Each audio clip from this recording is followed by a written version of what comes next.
যারা রাসূলের শানে বেয়াদবি করবে, যদিও বা পৃথিবীর জমিনে রেহাই পায়, হাসরের ময়দানে রাসূলের শানে বেয়াদবি করার কারণে হাসরের ময়দানে রাসূলের সামনে থেকে রক্ষা পাবে না। কথা বলেন ঠিক কিনা? শুধু তা নয়, আল্লাহ রাব্বুল আলামিন আমার নবীকে এত সম্মান দিয়েছেন, এত সম্মান করেছেন, এত মর্যাদা দিয়েছেন, এত মর্যাদার আসনে আমার নবীকে বসাইয়াছেন। আল্লাহ রাব্বুল আলামিন আমার নবীর নাম মোবারক পর্যন্ত কোনোদিন আমার আল্লাহ নাই। জোরে বলেন সুবহানাল্লাহ। আল্লাহ রাব্বুল আলামিন অন্য নবীদের ক্ষেত্রে আদম নবী বলেন, আমার আল্লাহ আদমকে নাম ধরে ডাক দিয়েছেন, ইয়া আদম উসকুন আনতা ওয়া যাওজুকাল জান্নাহ, হে আদম তুমি এবং তোমার স্ত্রী জান্নাতের মধ্যে বসবাস করো। জোরে বলেন সুবহানাল্লাহ। আল্লাহ রাব্বুল আলামিন ইয়া ইব্রাহিম قد صدقت الرؤيا إنا كذلك نجزي المحسنين। আল্লাহ ইব্রাহিম নবীকে ইয়া ইব্রাহিম বলে ডাক দিলেন, আল্লাহ মূসাকে ইয়া মূসা বলে ডাক দিলেন, আল্লাহ ইসমাইলকে ইয়া ইসমাইল বলে ডাক দিলেন, আল্লাহ হারুন আলাইহিস সালামকে ইয়া হারুন বলে ডাক দিলেন, আল্লাহ ইলিয়াস আলাইহিস সালামকে ইয়া ইলিয়াস বলে ডাক দিলেন। আল্লাহ রাব্বুল আলামিন আদম নবী থেকে শুরু করে ঈসা রূহুল্লাহ পর্যন্ত প্রত্যেক নবীকে ইয়া মূসা ইয়া ঈসা বলে ডাক দিলেন। আর আমার আল্লাহ রাব্বুল আলামিন আমার নবীকে ডাক দিলেন ইয়া আইয়ুহাল মুজাম্মিল বলে। জোরে বলেন সুবহানাল্লাহ। আর একটু জোরে বলেন না সুবহানাল্লাহ। আল্লাহ রাব্বুল আলামিন আমার নবীকে কখনো কখনো ইয়া আইয়ুহান নবী বলেছেন, ইয়া আইয়ুহার রাসূল বলেছেন, ইয়া আইয়ুহাল মুদাসসির বলেছেন, ইয়া আইয়ুহাল মুজাম্মিল বলেছেন। আবার আমার আল্লাহ কখনো কখনো আমার নবীকে ইয়া আইয়ুহান নাবিয়্যু ইন্না আরসালনাকা শাহিদাও ওয়া মুবাশশিরাও ওয়া নাযীরা। জোরে বলেন সুবহানাল্লাহ। আর একটু জোরে বলেন না সুবহানাল্লাহ। আল্লাহ রাব্বুল আলামিন আমার নবীকে এত সুন্দর সুন্দর শব্দ দিয়া আল্লাহ আমার নবীকে ডাক দিয়েছেন। আমার নবীকে আল্লাহ নাম ধরে ডাক দেয় নাই। কথা বলেন ঠিক কিনা? আল্লাহ রাব্বুল আলামিন যত নবী পৃথিবীর জমিনে আমার আল্লাহ পাঠিয়েছেন, প্রত্যেক নবীর নাম নেওয়ার আগে আমার আল্লাহ সর্বপ্রথম আমার নবীকে ডাক দিয়েছেন। জোরে বলেন সুবহানাল্লাহ। আর সেই নবীর শানে বেয়াদবি করেন, বলেন শব্দ ছয়নে ভুল হয়েছে, সেই নবীর শানে গুস্তাখি করেন, আর সেই নবীকে বলছেন আপনি সাংবাদিক। জোরে বলেন নাউজুবিল্লাহ। এইরকমও মানুষ আমাদের সমাজে আছে না নাই? আরো জোরে বলেন আছে না নাই? শুধু তা নয়, হযরতে সাইয়েদনা সিদ্দিক আকবর ওনার কন্যা মা আয়েশা সিদ্দিকা রাদিয়াল্লাহু তাআলা আনহা, ওনাকে বিবাহ করেছেন আমার নবী। আবু বকরের কন্যার জামাই হওয়ার পরেও, স্বামী হওয়ার পরেও কোনোদিন আবু বকর আপনার শ্বশুর আপনার জামাতা বলে ডাক দেয় নাই। হযরতে মৌলা আলী শেরে খোদা শ্বশুর বলে ডাক দেয় নাই। আয়েশা সিদ্দিকা কোনোদিন আমার স্বামী বলে ডাক দেয় নাই। এরা সদা সর্বদা আমার নবীকে আপনার ইয়া রাসূলুল্লাহ বলে সম্বোধন করেছেন। জোরে বলেন সুবহানাল্লাহ। একদিকে আমার আল্লাহ আমার নবীকে নাম ধরে ডাক দেয় নাই, আর সাহাবায়ে কেরাম নবীকে নাম ধরে ডাক দেয় নাই, সর্বদাই ডাক দিয়েছেন ইয়া রাসূলুল্লাহ বলে। কথা বলেন ঠিক কিনা? এই জন্য নবীকে সাহাবায়ে কেরাম সম্মান দিয়েছেন, আমাদেরও সম্মান দেওয়ার দরকার আছে না নাই? আরো জবান আছে না নাই? আমি তোমার প্রেমের ভিখারি ইয়া রাসূলুল্লাহ,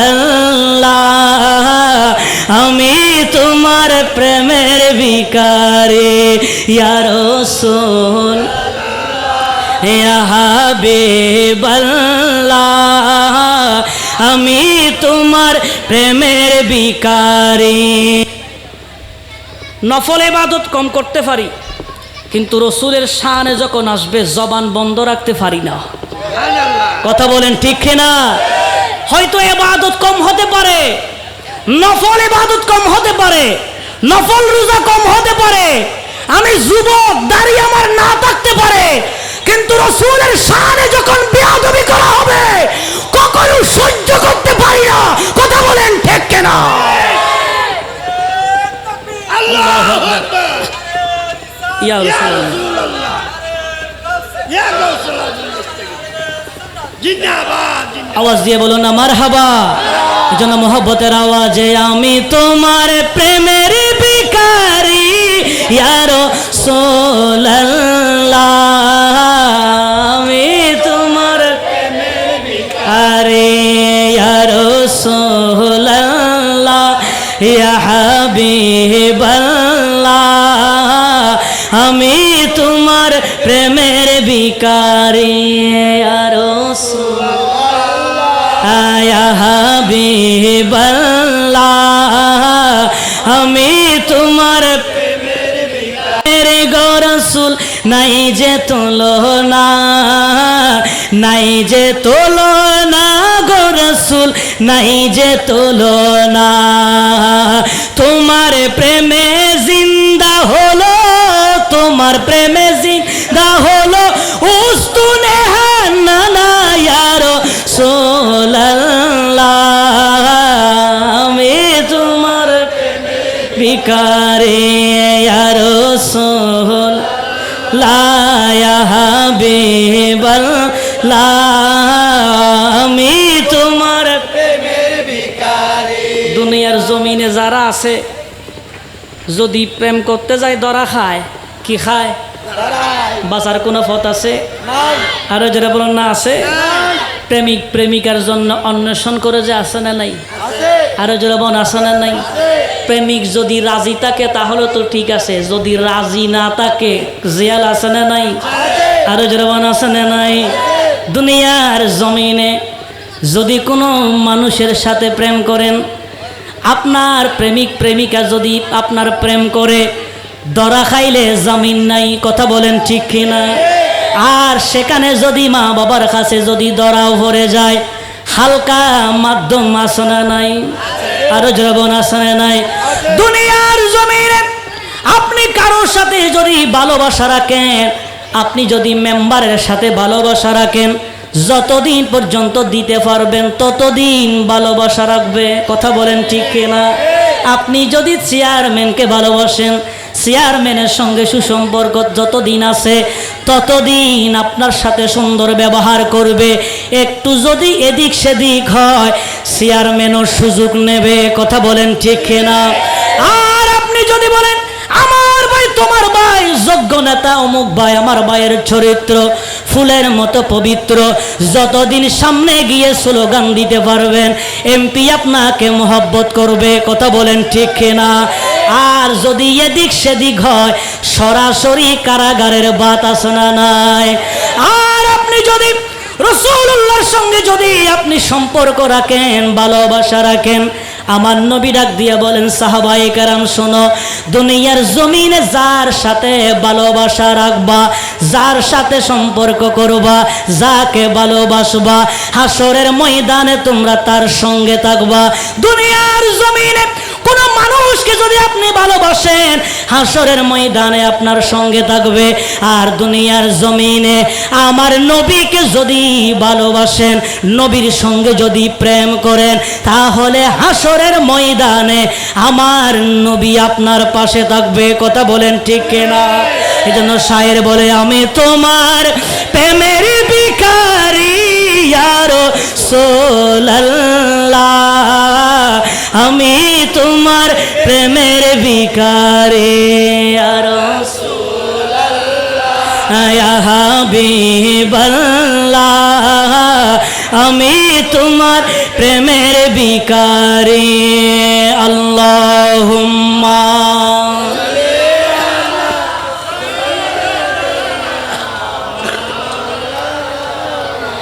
ওয়ালা আলিহি।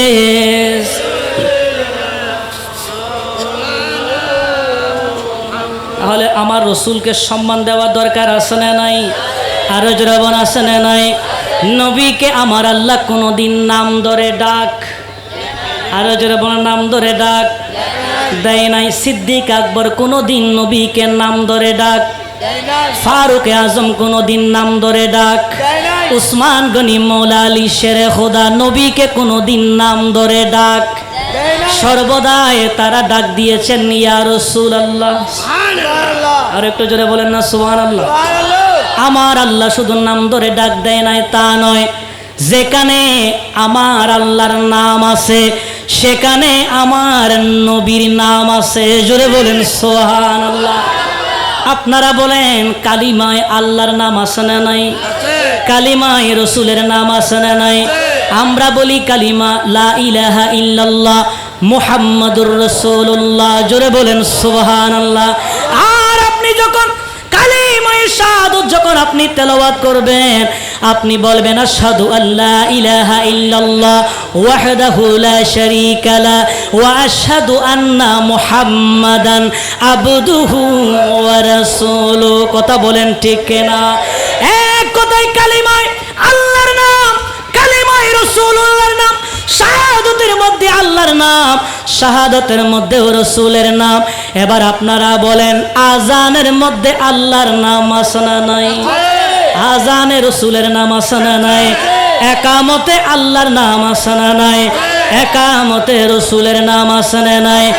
আজানে আল্লাহর নাম, আজানে রাসূলের নাম, একামতে আল্লাহর নাম, একামতে রাসূলের নাম।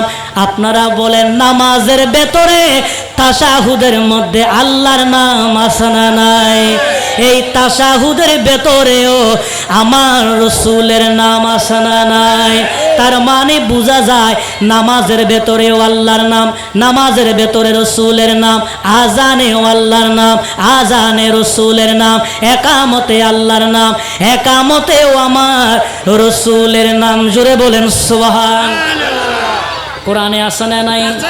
আমি কোরআনের সুর মাঝে শুনেছি যে নাম, আজানের সুর মাঝে শুনেছি ও নাম। সুবহানাল্লাহ। আরশের বুকে লেখা ও মধুর নাম, তামাম জাহান কুল জানাই সালাম। সুবহানাল্লাহ। আরশে আমার আল্লাহর নাম আছে না? আরশে রসুলের নাম আছে না নাই? আরশের বুকে, আরশের পায়ায় পায়ায় রসুলের নাম আছে না নাই? আরো জরবান আছে না নাই? এই জন্য শায়ের বলছে পৃথিবীর জমিনে মানুষ যদি আমার নবীকে সালাম নাও দেয়, 18,000 মখলুকাত আমার নবীকে সালাম দেয়। জোরে বলেন সুবহানাল্লাহ। আমি সালাম দিলেও আর কি না দিলেও, আরো জোরে বলেন না দিলেও কি না দিলেও, কিন্তু 18,000 মখলুকাত আমার নবীকে কি দেয়? আরো জোরে বলেন না কি দেয়?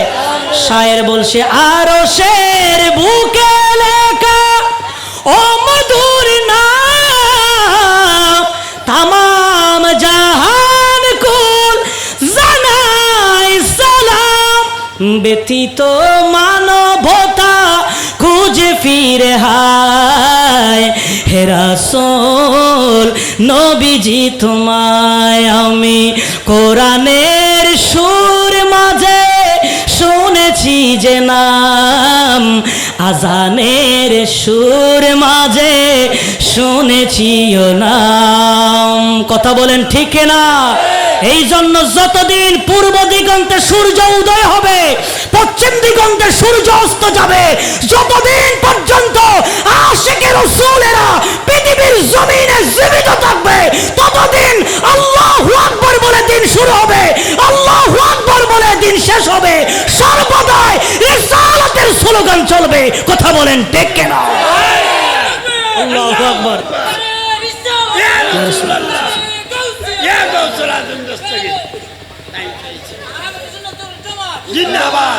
আওয়াজ দিয়ে বলুন আমার হাওয়া। তাহলে যেখানে আমার আল্লাহর নাম সেখানে আমার নবীর নাম। কথা বলেন ঠিক না? আর আপনি সেই নবীকে বলছেন সাংবাদিক। আরো জোরে বলেন নাউজুবিল্লাহ। আর আপনি সেই নবীর শানে বেয়াদবি করেন। আর আমরা বললে দোষ হয়ে যায়। নবীর শানে বেয়াদবি যিনি করেছেন তিনি হলেন আবু লাহাব। কথা বলেন ঠিক কিনা?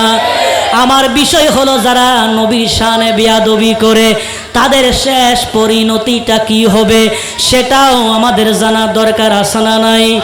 আরো জোরে বলুন আছে না নাই? নবীজির চাচা একই ঘরের ভেতরে একই ছাদের নিচে মাঝখানে শুধু একটা পার্টিশন আছে, একটা ওয়াল আছে। এই পাশে থাকতেন নবীজি আর এই পাশে থাকতেন নবীর চাচা যার নাম হলো আবু লাহাব। কথা বলেন ঠিক কিনা? এই আবু লাহাব নবীর শানে বেয়াদবি করতেন, সর্বদাই বেয়াদবি করতেন। ওই সময় আবু লাহাব আরবের জমিনে সবচেয়ে বড় সর্দার ছিলেন, সবচেয়ে ক্ষমতাবান ছিলেন, সবচেয়ে শক্তিশালী ছিলেন। আবু লাহাবের সামনে কোনো মানুষ সেই সময়ে দাঁড়াইতে পারত না, তার এত পাওয়ার ছিল। ওই সময় আমার নবীর একেবারে আপন চাচা আব্দুল মুত্তালিবের সন্তান তিনি। এই আবু লাহাব সদা সর্বদাই আমার নবীকে গালি দিতেন। জোরে বলেন নাউজুবিল্লাহ। আমার নবীকে আবু লাহাব গালি দিতেন, নবীজি সহ্য করতে পারতেন না। আপনার কোনো মানুষ, কোনো পুরুষ, বিবাহিত পুরুষ যখন রাস্তাঘাটে দোকানের মধ্যে যখন লাঞ্ছিত হয়, যখন ঘরের ভেতরে আসে স্ত্রীর সাথে পরামর্শ করে কি করা যায়। অনেক স্ত্রী তার স্বামীকে সান্ত্বনা দেয়। কথা বলেন ঠিক কিনা? আবার অনেক স্ত্রী আছে স্বামীর সাথে সর্বদাই লেগে থাকে। আছে না নাই? আরো জোরে বলেন আছে না নাই? আমার নবী আরবের জমিনে মক্কার কাফিররা যখন নবীকে অত্যাচার করতেন, গালি দিতেন, নবীজি যখন এই ঘরের ভেতরে আসতেন, আসার সাথে সাথে মা খদিজাতুল কুবরা আমার নবীকে সান্ত্বনা দিয়ে দিতেন। জোরে বলেন সুবহান। আর একটু জোরে বলেন না সুবহানাল্লাহ।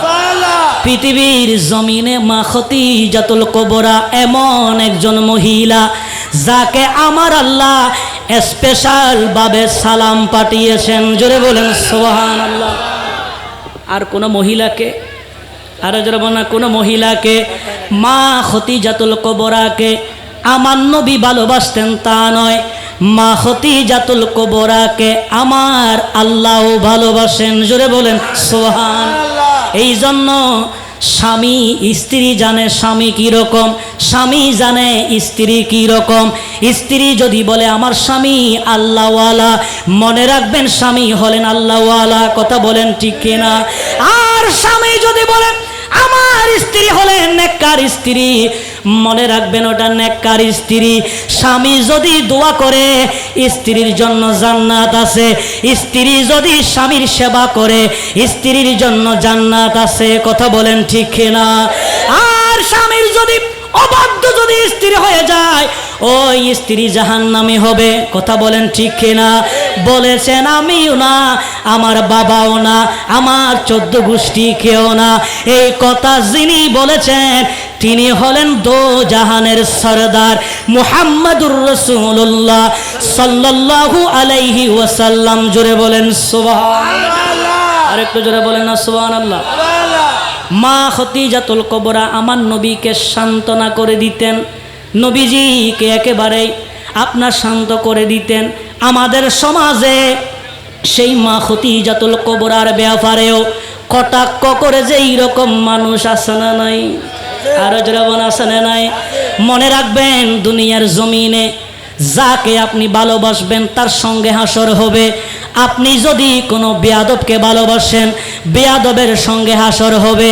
আপনারা জানেন শয়তান আদম নবীর সাথে বেয়াদবি করেছে, আমল কিন্তু তার কম ছিল না। নবীর শানে বেয়াদবি করার কারণে জান্নাত থেকে আমার আল্লাহ বের করে দিয়েছেন। কথা বলেন ঠিক কিনা?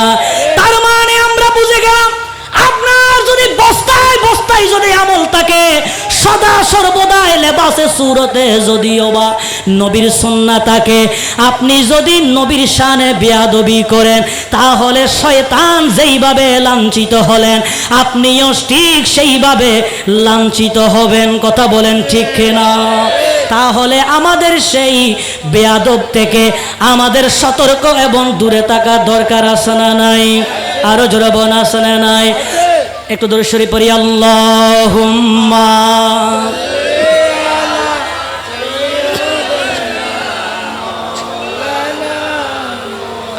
ওয়ালা আলি সাইয়্যিদিনা।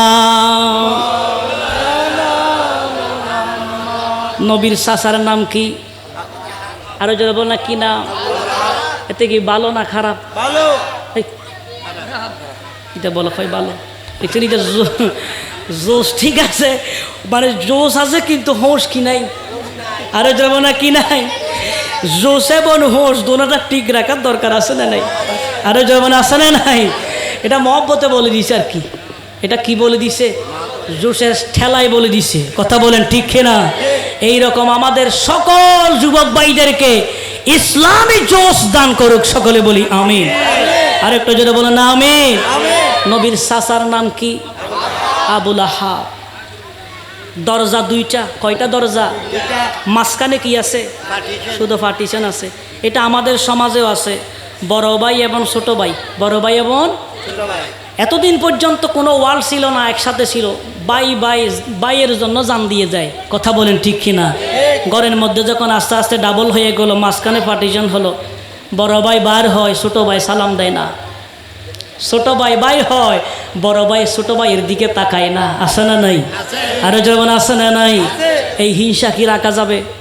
আরো যেমন রাখা যাবে? থাকবেন বা কয়দিন? চক্ষু বন্ধ হলেই তো পরকাল। কথা বলেন ঠিক কিনা?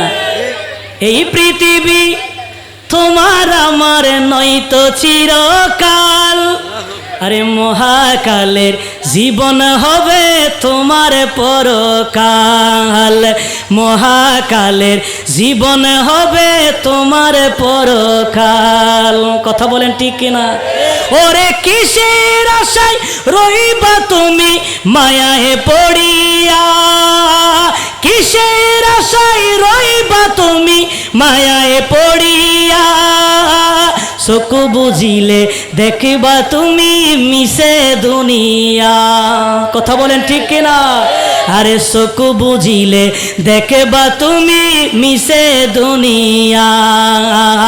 অহংকারের দেহ তোমার, অহংকারের দেহ তোমার হইব রে কঙ্কাল, মহাকালের জীবন হবে তোমার পরকাল, মহাকালের জীবন হবে তোমার। ওরে কে আপন কে তোমার পর হিসাবে ন মিলে, একদিনে মরলে দুই দিনে গেলে সব যাবে বলে। কথা বলেন ঠিক কিনা? আমাদের দাদা আছে না নাই? আরো যখন আছে না নাই? যাদের মারা গেছে কুছ খবর আছে? আরো জলবন না আছে? ব্যবসা বাণিজ্য নিয়ে ব্যস্ত। কথা বলেন ঠিক কিনা? তার আব্বা যিনি আছে, মানে আমার দাদার বাপের কথা কি আমরা জানি? আমরা তো নামেই জানি না। আরো যারা বলেন ঠিক কিনা? তাহলে আপন আর কে? এই জন্য শায়ের বলে, ওরে কে বা আপন কে তোমার পর হিসাবে ন মিলে, একদিন মরলে দুদিন গেলে সব যাবে বলে, একদিন মরলে দুই দিন গেলে সব যাবে বলে। সময় থাকতে পাল্টে ফেলো, সময় থাকতে পাল্টে ফেলো তোমার চলাচল, মহাকালের জীবন হবে তোমার পরকাল, মহাকালের জীবন হবে তোমার পরকাল। কথা বলেন ঠিক কিনা? নবীর চাচার নাম কি? মাঝখানে পার্টিশন আছে না নাই? নবীজি যখন বাইর হইতেন আর আবুল আহাব গালি দিতেন, পেছনে পেছনে গালি দিতেন। নবীজির ঘরে যখন সন্তান আসলেন, মা খদিজাতুল কুবরার ঘরে যখন ছেলে আসলো, নাম রাখলেন আমার নবী আব্দুল্লাহ। দুনিয়ার জমিনে যখন আসলেন, সাথে সাথে আব্দুল্লাহ ইন্তেকাল করেছেন। বলুন ইন্না লিল্লাহি ওয়া ইন্না ইলাইহি রাজিউন। জোরে বলেন আল্লাহু আকবার। নবীজির সন্তান, ছেলে সন্তান যখন ইন্তেকাল করেছেন, আবুল আহাব সর্বপ্রথম দৌড় মেরে আরবের মুনাফিক যারা আছে, কাফের যারা আছে, এদেরকে বলে বলে বেড়াচ্ছে, হে আরবের লোকেরা, আমার এই আরবের সরদারেরা শোনো, আমার গড়ের যেই মোহাম্মদ আছে এই মোহাম্মদ তো নির্বংশ হয়ে গেছে। জোরে বলেন নাউজুবিল্লাহ। কি হয়ে গেছে? আরো জবানা কি হয়ে গেছে? গত রাত্রে সন্তান আগমন করেছে, সন্তান মারা গেছে, আর একটা সন্তান আসছে সেটাও মারা গেছে। বলে হে আরবের লোকেরা, মোহাম্মদ তো এখন আপনার, মোহাম্মদ তো লেসকাটা, মোহাম্মদ তো আপনার নির্বংশ হয়ে গেছে। এইভাবে আবু লাহাব আরবের জমিনে আমার নবীর শানে কটাক্ষ করে করে বেড়াচ্ছেন।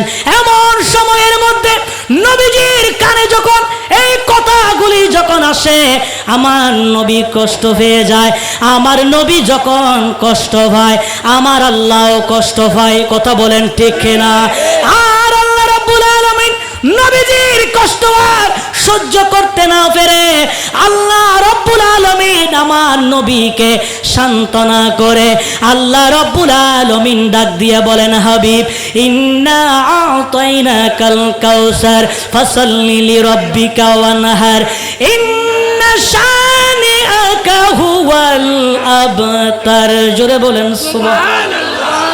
আর একটু জোরে বলেন না সুবহানাল্লাহ। আবু লাহাবের মুখ বরাবর কালি মেরে আমার আল্লাহ আমার নবীকে সান্ত্বনা দেওয়ার জন্য আমার আল্লাহ সূরা কাউসার নাজিল করে দিলেন। জোরে বলেন সুবহান। আর আল্লাহ ডাক দিয়ে বলছেন, হাবিব যারা আপনাকে নির্বংশ বলছে, যারা আপনাকে লেজ কাটা বলছে, যারা আপনাকে নির্বংশ বলছে, ওগো আমার হাবিব আসলে আপনি নির্বংশ নয়, এরাই হলেন আফতার, এরাই হলেন নির্বংশ। জোরে বলেন সুবহানাল্লাহ। জবাব কে দিলেন? আর জবাব কে দিলেন? এইভাবে নবীজি যখন এবার ইসলামের দাওয়াত দেওয়া যখন আরম্ভ করলেন, আর আবু লাহাব আবার মাথা গরম হয়ে যায়। তিনি যখন বের হতেন, নবীজি ঘর থেকে বের হতেন, আর তার দিকে তাকিয়ে তাকিয়ে বলতেন, তাব্বালাক, হে মোহাম্মদ তুমি ধ্বংস হয়ে যাও, তাব্বালাক, হে মোহাম্মদ তুমি ধ্বংস হয়ে যাও।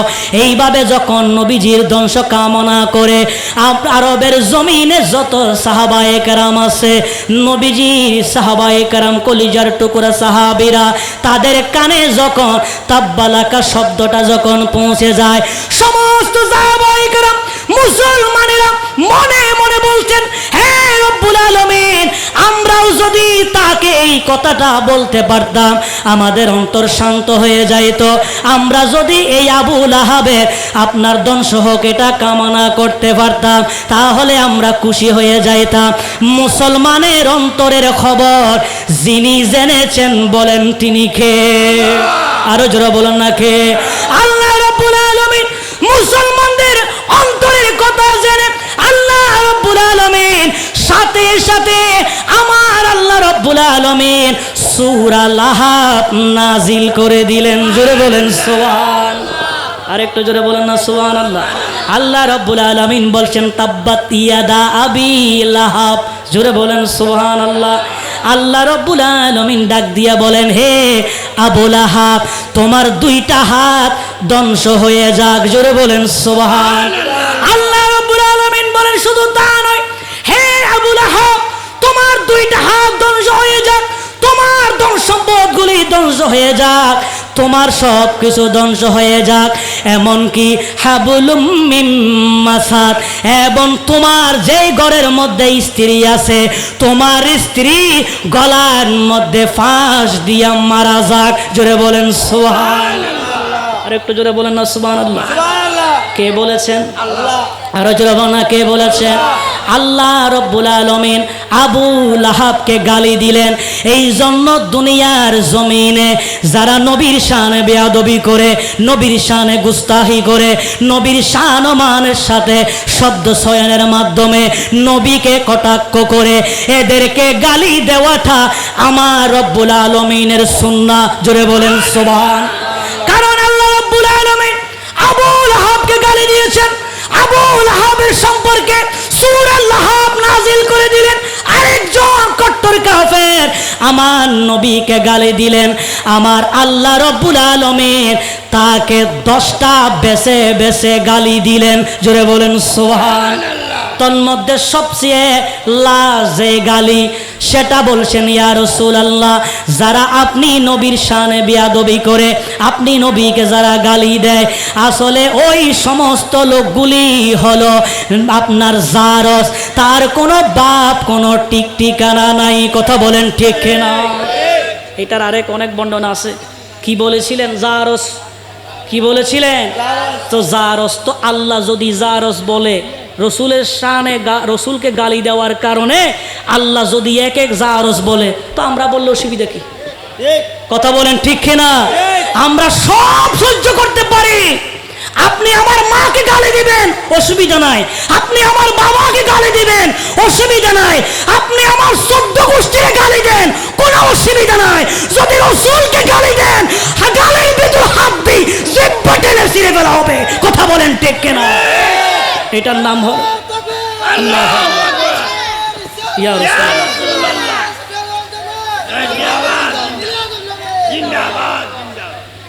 কথা বলেন ঠিক না বেঠি?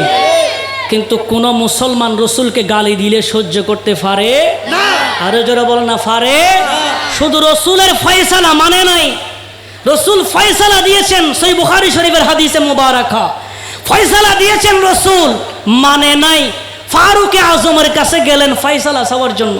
তখন ফারুকে আজম বলছে, বিশর, তুমি এই জায়গায় আসার আগে আর কোনো কোর্টে গেছো নি? বলে গেছিলাম। বলে কোথায় গেছো? বলে সুপ্রিম কোর্টে গেছি। কোন কোর্টে গেছি? আরো জোরে, বাংলাদেশের সবচেয়ে উচ্চ কোর্টের নাম কি? আরো জোরে বল না, কোন কোর্ট? Supreme court. এখন সুপ্রিম কোর্টের বিচার না মানি, গড়ের বিচার, গ্রামে আদালতের বিচার যদি বিচার দেন, এই বিচারের কোনো ফায়দা আছে? আরো জোরে বল না, আছে? সুপ্রিম কোর্টের বিচার মানো নাই, তুমি এই বিচার যে মানবে এটার মধ্যে গ্যারান্টি কি? কথা বলেন ঠিক না? তো আমার নবীর দরবারে বিচার দিলেন। বিশর বলছেন, বলছে ফারুকে আজম, ইনি হচ্ছেন ইহুদি আর আমি হলাম মুসলমান। বলে আমরা বিচার দিলাম। বলে কোথায়? বলে নবীর দরবারে। ওই ইহুদি বলছে, ইয়া রাসূলুল্লাহ, এই বিশর ওই আপনার নবীর বিচার মানে নাই। বলে মানে নাই? বলে না। তখন ফারুক আজম জিজ্ঞেস করলে, কিরে বিশর, আমার এখানে আসার আগে যে সুপ্রিম কোর্টে গিয়েছিলা, বিচার দিয়েছিলা, এই কথাটা কি সত্য? বলে তাহলে, বলে আমার মন মতো হয় নাই, আপনার কাছে আসছি সুন্দর একটা ফয়সালার জন্য, আপনি যেটা ফয়সালা দেবেন সেটা মেনে নেব। ফারুক আজম বলে, ঠিক আছে, তুমি একটু বসো, আমি একটু ভিতরে যাই। ফারুক আজম ভেতরে গেলেন, দুধার তরবারি নিয়ে ভেতর থেকে এসে বলছে, বিশর, নবীর ফয়সালা মানো নাই, আমার কাছে আসছো ফয়সালার জন্য, একটাই ফয়সালা, তরবারি বের করে শরীর থেকে গর্দান আলাদা করে দিলেন। চিৎকার দিয়ে বলি সুবহানাল্লাহ। ফারুক আজম বলে, এটা ফয়সালা? এটা কি ফয়সালা? বলেন এটা কি? এখন এলাকার গণ্যমান্য ইহুদি, গণ্যমান্য যারা ছিলেন সবগুলো মিলে আমার নবীর কাছে আবার গেলেন। যাওয়ার পরে বলছেন, ফারুক আজম বিশরকে শরীর থেকে গর্দান আলাদা করে দিলেন, এটার ফয়সালার জন্য আসছি। আমার নবী বলছেন, ফারুক আজম তো এটা কখনোই করতে পারে না। বলে ফারুক আজমকে ডাক দাও। হযরতে ফারুক আজমকে নবীর দরবারে গেলেন, সালাম দিলেন, জিজ্ঞেস করলেন, ফারুক আজম, এরা কি বলছে, তুমি নাকি অমুককে বিশরকে শরীর থেকে গর্দান আলাদা করে দিয়েছো? বলে হ্যাঁ ইয়া রাসূলুল্লাহ। ওরা মিথ্যা বলে নাই, সত্য বলেছে। বলে কেন করেছো? বলে ইয়া রাসূলুল্লাহ, এরা আপনার দরবারে এসে বিচার দিয়েছিল, আপনার বিচার মানে নাই, আমার কাছে গেছে, তো আমি ফয়সালা করে দিলাম। বলে কি করেছো? বলে নবীর বিচার মানবে না, নবীর ফয়সালা মানবে না, একটাই ফয়সালা, শরীর থেকে গর্দান আলাদা করে দেওয়া। জোরে বলেন সুবহানাল্লাহ। আর একটু জোরে বলেন না সুবহানাল্লাহ। এবার আল্লাহ সুবহানাহু ওয়া তাআলা এই ফারুক আজমের শানে যেটা করেছেন সেটা ভালো করেছেন, এটার পক্ষে আল্লাহ কোরআনের আয়াত সূরা নিসার 65 নম্বর আয়াত নাযিল করে দিলেন। সুবহানাল্লাহ। আর একটু জোরে বলেন না সুবহানাল্লাহ। একটু দরুদ শরীফ পড়ি, আল্লাহুম্মা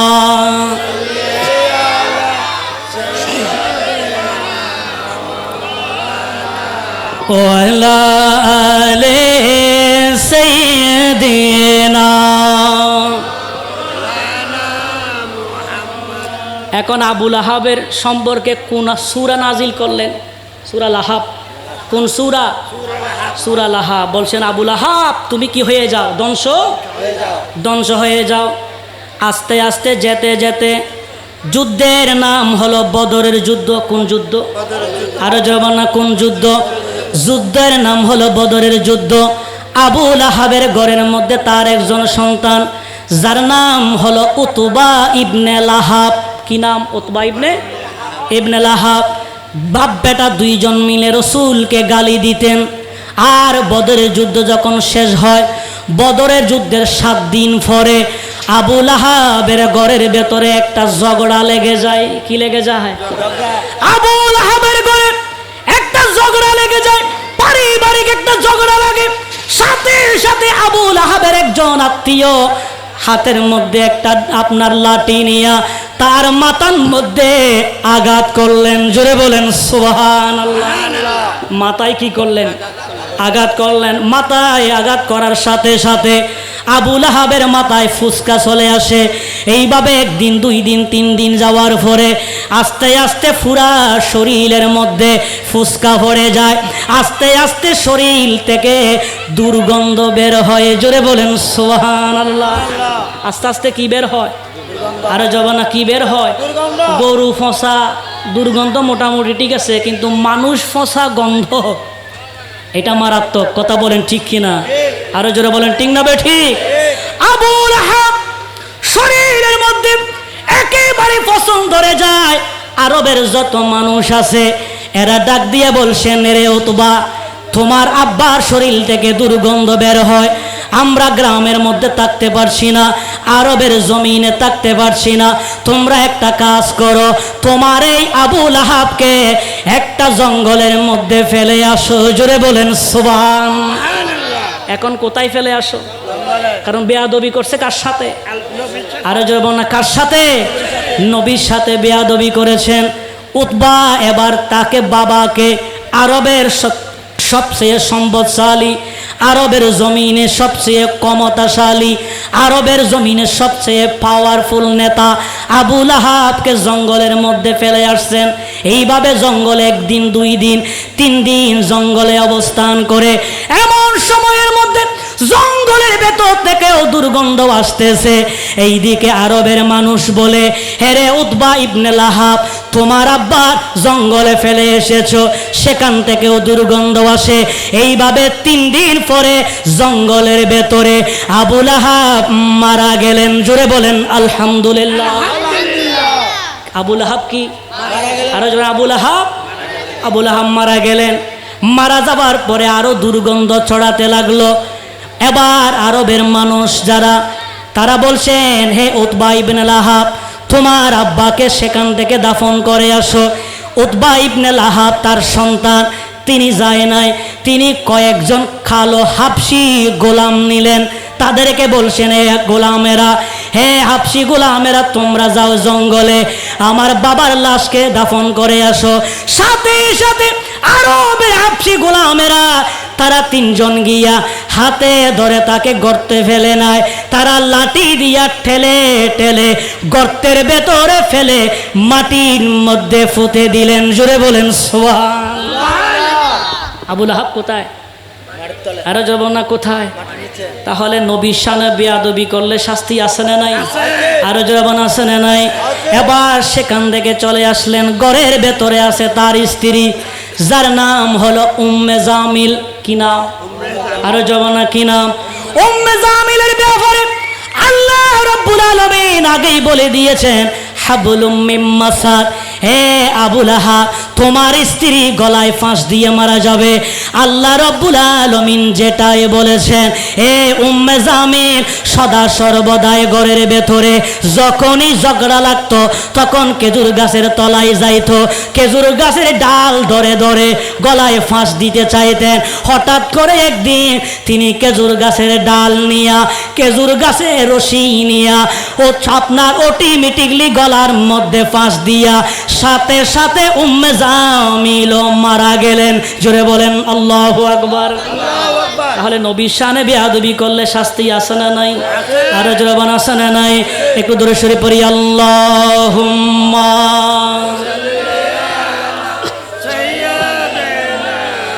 মৌলানা মুহাম্মদ ওয়ালা আলে সাইয়্যিদিনা।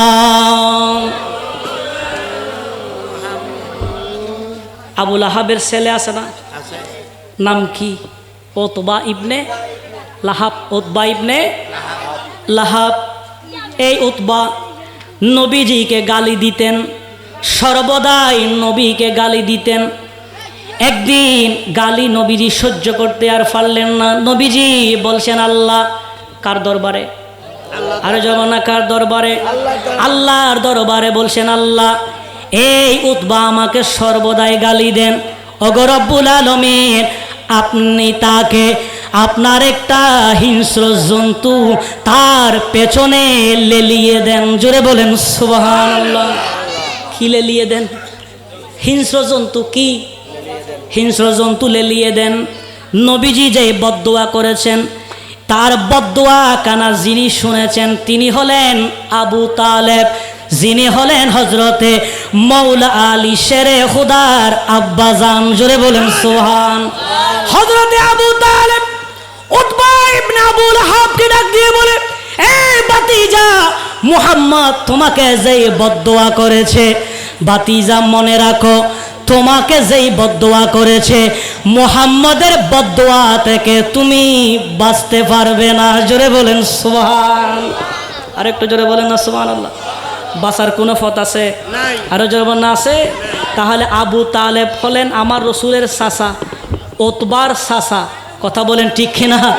আবু লাহাবের ভাই, আবু লাহাবের ভাই আবু তালেব বলেন, বাতিজা এ উতবা ইবনে আবু লাহাব তুমি মুহাম্মদের বদদুয়া থেকে বাঁচতে পারবে না। এই কথা বলে তখন তিনি সতর্ক হয়ে যায়। এবার উতবা ইবনে আবু লাহাব তিনি শাম দেশের মধ্যে সফর করবেন, সিরিয়ার জমিনের দিকে যাবেন ব্যবসার উদ্দেশ্যে। এমন সময়ের মধ্যে আরবের জমিনে তার কাফেলার মধ্যে যারা ছিলেন তারা সকলেই জানতেন যে উতবাকে মুহাম্মদ বদদুয়া করেছে, এটা সকল মানুষেরাই জানতেন। এমন সময় আপনার মাঝখানে তারা যখন যাত্রা বিরতি করে, এমন সময় সমস্ত কাফেলার লোকগুলি তারা এই উতবা ইবনে আবু লাহাবকে তারা চতুর্দিকে ঘেরাও করে তাদের যত সামান আছে সবগুলি তার কাছে রেখে তাকে ভেতরে ঢুকাইয়া সকলেই নিরাপত্তা দিচ্ছেন। জোরে বলেন নাউজুবিল্লাহ। কারণ যে কোনো মুহূর্তে হিংস্র প্রাণী কি আসতে পারে, হিংস্র প্রাণী আসতে পারে। কারণ নবীজি বদদুয়া করেছেন। কথা বলেন ঠিক কিনা? আর মাস যখন রাত হয় এমন সময়ের মধ্যে জঙ্গলের ভেতর থেকে একটা হিংস্র বাঘ বের হয়, একটা নেড়ে বাঘ, নেকড়ে একজন বা একটা বাঘ বের হয় জঙ্গল থেকে বাহির হইয়া। যারা সেখানে অবস্থান করছেন সকলের চেহারায় সুখে সুখে দেখলেন।